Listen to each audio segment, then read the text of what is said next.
allows you to maximize your time in the gym and your energy. No question that it's a lot of energy putting 45s on a 45-pound bar, bench pressing on a 45-pound bar, spotting on a 45-pound bar versus a hammer string. It's easier to work with. And the men shot themselves in the foot because these machines are pretty much indestructible.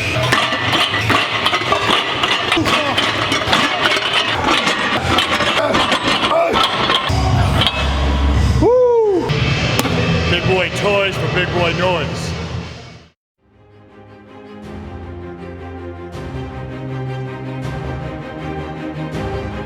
That's just the mentality of the bodybuilders. You're never happy. Once you are happy, you're done in the sport.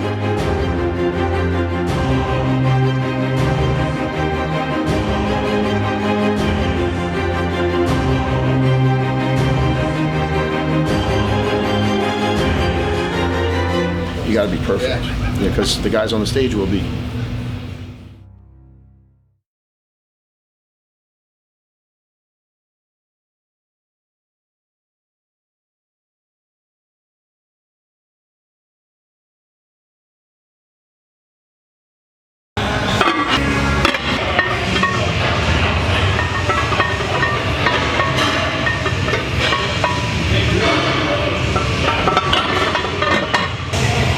Straight sets by the 5, and then we're going to do drop set, and then finish with 5.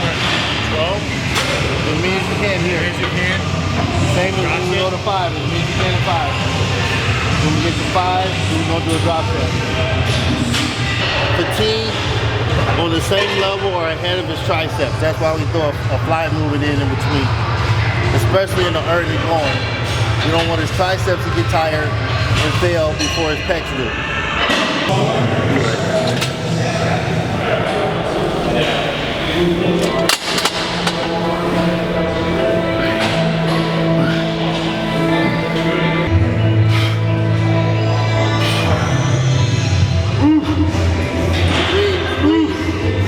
Stretch and squeeze.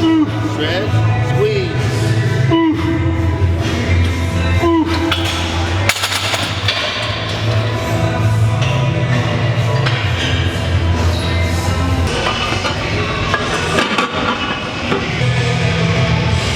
Everything with Rich, for the most part, is great. You know, every workout's different with him. I learn new things, new styles, new different ways to do certain types of exercises. To when, say, if I got to do a workout and this week, Rich, we can't do back together, I know what to do. So I think that's the best part about me and Rich is, we got that communication, and it's not like we got to spend 30 minutes explaining to each other this or that. He sends you a simple text, I give him the word, okay.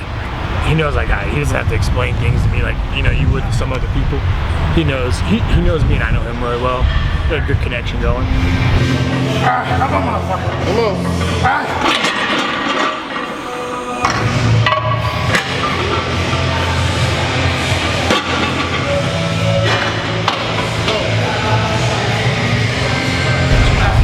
Yeah, chest is always a fun day with Rich.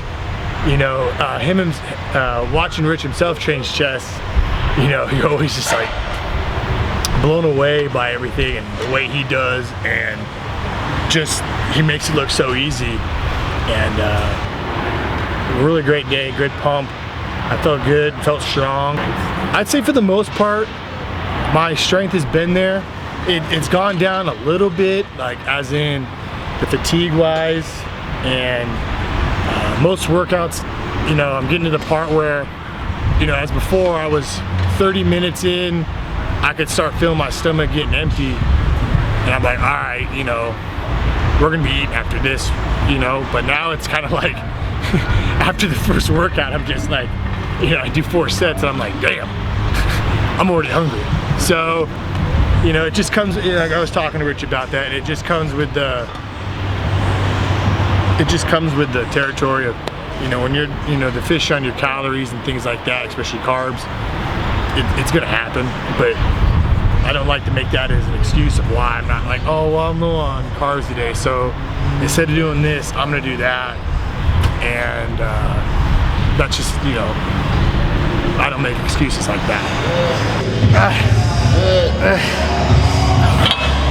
Woo! Take a breather before you hit the fly. Say what? Go right away.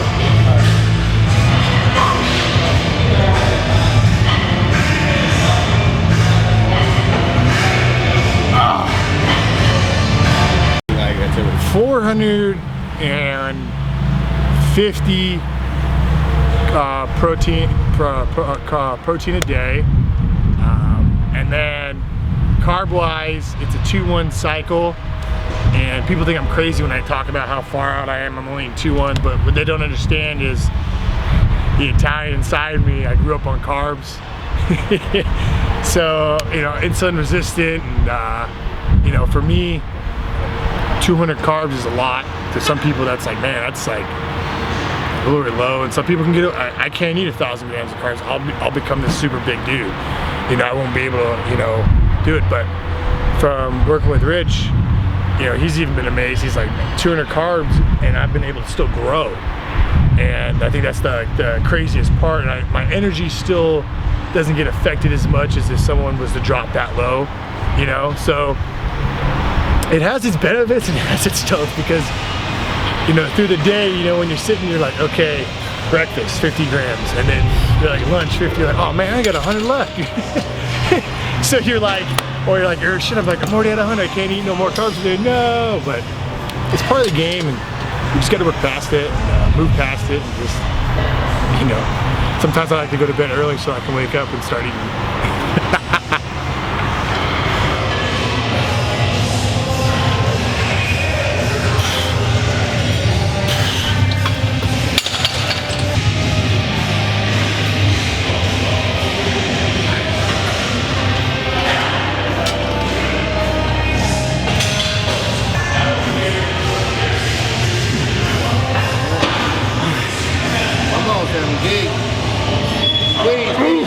Finish.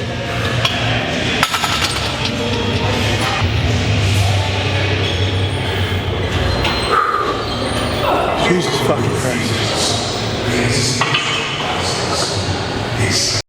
Physically, I'm feeling good, man. I mean, for the most part, my body does get energy spikes and hits lows pretty a little faster now than usual.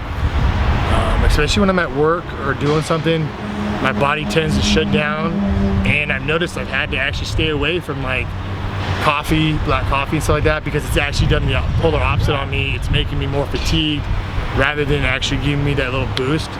So I've been kind of trying to just do the whole black tea, green tea, that kind, you know, and it's been seen to help me, but it's like, because I don't want to get that spike of energy, because I know I'm going to crash just twice as hard.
So far, so good today, man. I mean,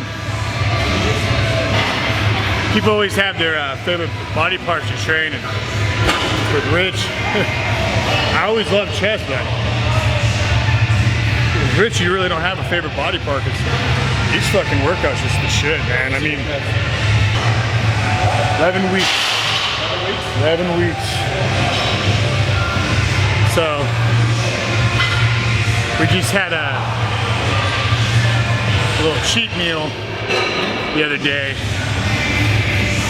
Rich called me up. He's like, hey man, go eat something. And I replied with anything? He said anything. So, me being the Italian man that I am, 3 8-ounce patties. Handle that shit like a boss. Protein cheat meal? Protein shit. That's yeah, I had their fries, but their fries were terrible. I was like, God damn it, shit. Ketchup, mayo, cheese. That was the reward. I was rewarded. I was like, you know what? I'm good. I don't ever. One thing I learned is that in this whole prep life, you can't wonder when you're gonna get a cheat. You gotta be mentally strong. And just when you get told you can have one, you have one. You know, you can't sit there like, well, how many cheats am I gonna get? And when, what's cheat days? And can you give me like a goal, like, oh, every 3 weeks? Nah.